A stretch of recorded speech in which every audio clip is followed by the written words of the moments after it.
Hi, welcome to the Gamesplainer. I'm Jeff the Gamesplainer, and today I'm gamesplaining Crown of Amara. So I have set the game up as a two-player game. Things that will change or be different on this game.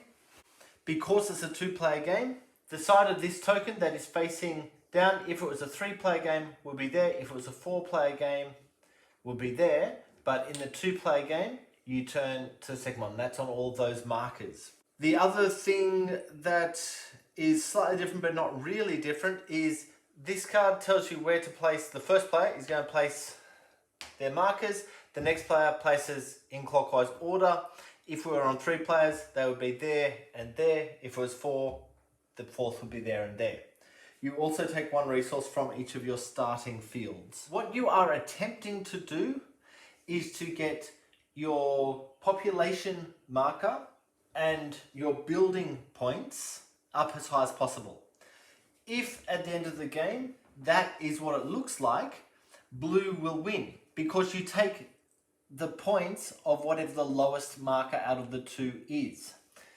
It may look like that. If that was the case, red would win because red's lowest marker is the highest out of the two. The population starts on 0. The building points start on that number. So in this game, they're going to start on 40. You have 9 cards total. You're going to start with 3 of them and play all 3 out of that hand. It's up to you what order you play them in. You can look at them to see what they are. It's up to you which order you play them in. Once they have all been played through, we are on to the second round. So those ones get pulled to the side and the next 3 will get played in whichever order you like. You're only going to do one of these at a time, by the way. Then the third lot will happen. Once that has happened, we are halfway through the game. All of the cards will then come back in and get shuffled up, and we deal ourselves 3 more to go on with. Once you're through the deck the second time, that is the end of the game. And just for confirmation on these cards, there are 1 card for each of the 4 resources, and they just have a picture of the resource on them, so you'll gain the resource whenever you play that card.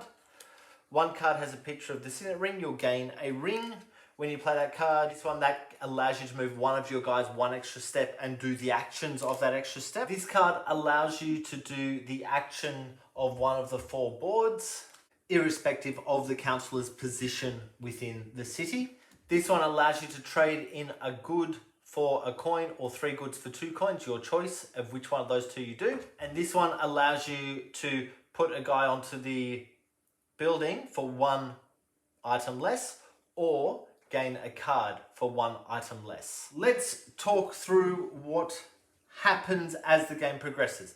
The very first thing is an event. So we take the top card and remove it, and then the event happens just here. What this event is talking about is the castle area and saying whenever you present a gift to the castle, you'll gain an extra 3 points throughout this round. So the round is for 3 cards. Once those 3 cards played, then we move on to the next round. So on your turn, if you've got 3 cards to choose from, you're choosing one of these cards. You're playing it into the position 1 as the very first turn. You're then choosing one of your 2 guys, so the guy in the fields or the guy in the city, to move 1 more spot around the circuit. On your second turn, you'll play a card there and you'll move your guy 2 spots around the circuit. On your third turn, you'll put a card there and you move the guy 3 spots around the circuit. Once the guy moves, he will do whatever is required from that quarter of the board or whatever you're able to do. So if, for example, that card was played first into number 1 and maybe he moved there, he would gain 1 stone because of that portion of the board. The card he's played is showing 1 wheat, so he would gain that 1 wheat because of that card that he's played. Now you can do this in any order you like. Once those 2 things are kind of done, what you are then able to do is there's actually 3 things that you can do, and you can do all 3 of these things if you wish, if you have the resource available, that is. So the first one is wherever his main guy is on the country board, there are 3 houses. If you pay the goods required by one of those 3 houses, so for example, this one needs the wood and the hay or the wood and the wheat, If you pay that, you'll move your guy up to there. Straight away, he would take 1 point because he's uncovered the 1 point. That does nothing else, except the next time around, when he gets to here, if he manages to stop there, he can not only pick up 1 stone for this guy, but he can pick up a stone for that guy. Or, if he happened to have a wheat, he could, for the second guy, trade the wheat in for 1 bread. There are 3 houses on each corner of the board, and all 3 of those houses can be filled up with any players, but you can only get 1 player per house. So because he's taken that one, no one else is able to put anything in there. The other things that he is able to do, if he has the resources for it, is there are 2 cards on the spot where his city guy is. There's a cost at the top, so if he had those 3 items in his goods, which he doesn't have at the moment, but if he did, he could purchase that card, which would get him 5 points straight away, and once only he could pay a cloth to get 2 points.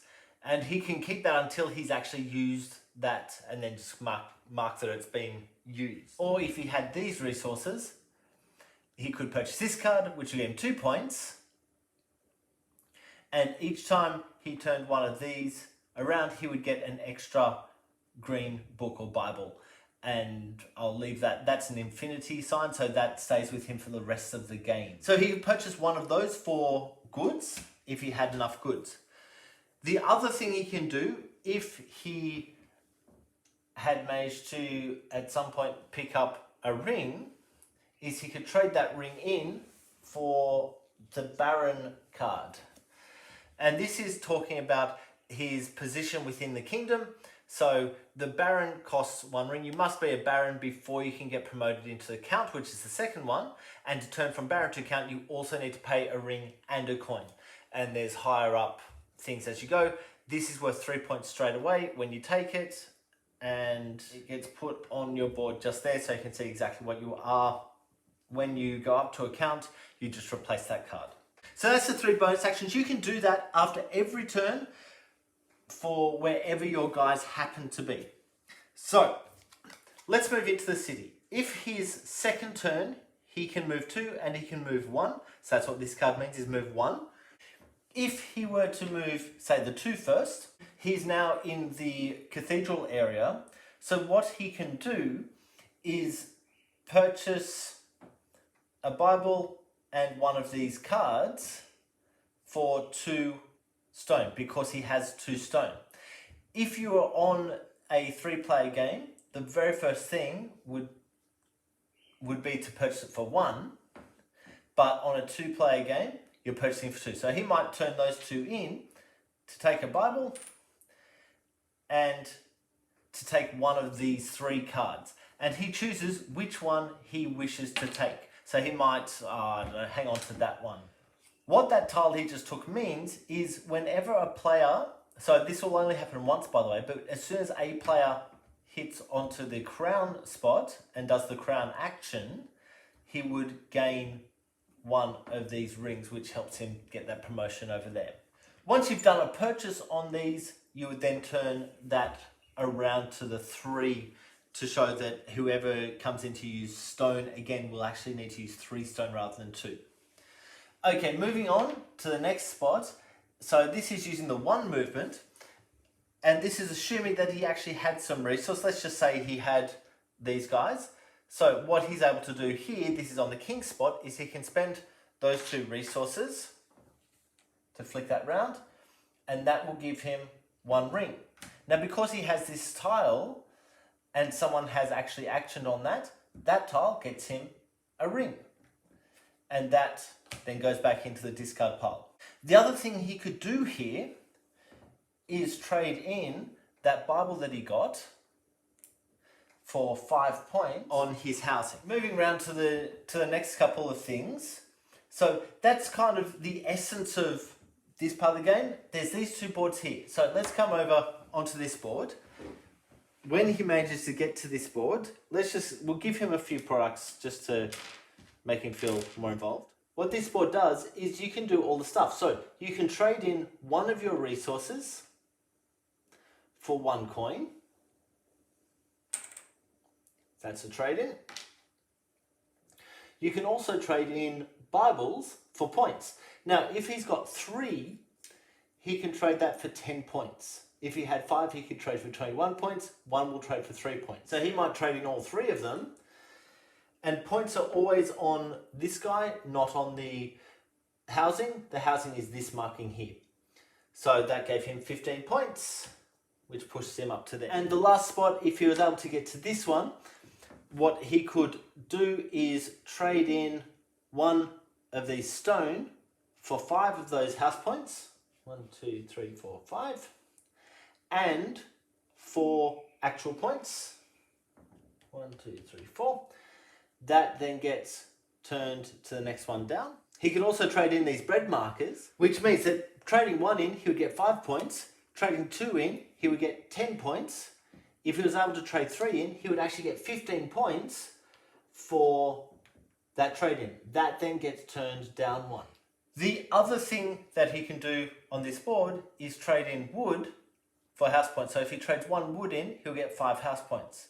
If he trades in 3 wood, he would get 10 of those building points. Sorry, they're building points, not house points. I do apologize. He would get 10 of those building points. So he might trade in the 1 wood that he has for 5 building points. Look, I think that I have covered all of the portions of the game. Once these cards are taken, they get replaced with these ones straight away. So at the end of your turn straight away, not so you can purchase them straight away. Of course, you can only purchase 1 card anyway, so it doesn't matter too much on the timing of that. And as I said at the beginning, whichever marker is lower is what your points will be at the end of the game. Other things to bear in mind at game's end. For each of these signet rings that you have left over, you'll get 2 more points. For each of these gold coins that you have, it would give you 1 more point, as would any extra books that you have left over, or favor tokens, or bread tokens. They're all worth 1 point, and it's 1 point for every 2 resource that you have left. And those points added in at the end of the game can go to either of the markers, so whichever marker's furthest back, it's probably best to push that up. And then whoever's second marker is highest is the winner. If they are even, the tiebreak is whoever has the highest noble rank. And if that's still tied, it's whoever's scored the highest number on the points for their nobility rank. So whoever got that nobility rank first. Okay, I will leave it there. Please go ahead and watch my gameplay to get a feel for how the game actually plays. If you have any comments or suggestions, please write them below. If you have any games that you would like to be gamesplained, please shoot me an email to thegamesplainer@gmail.com. Follow me on Instagram and Twitter @thegamesplainer to keep up to date with the games I'm playing. Subscribe to my videos to keep up to date with the games that I'm gamesplaining. And until next time, enjoy gaming.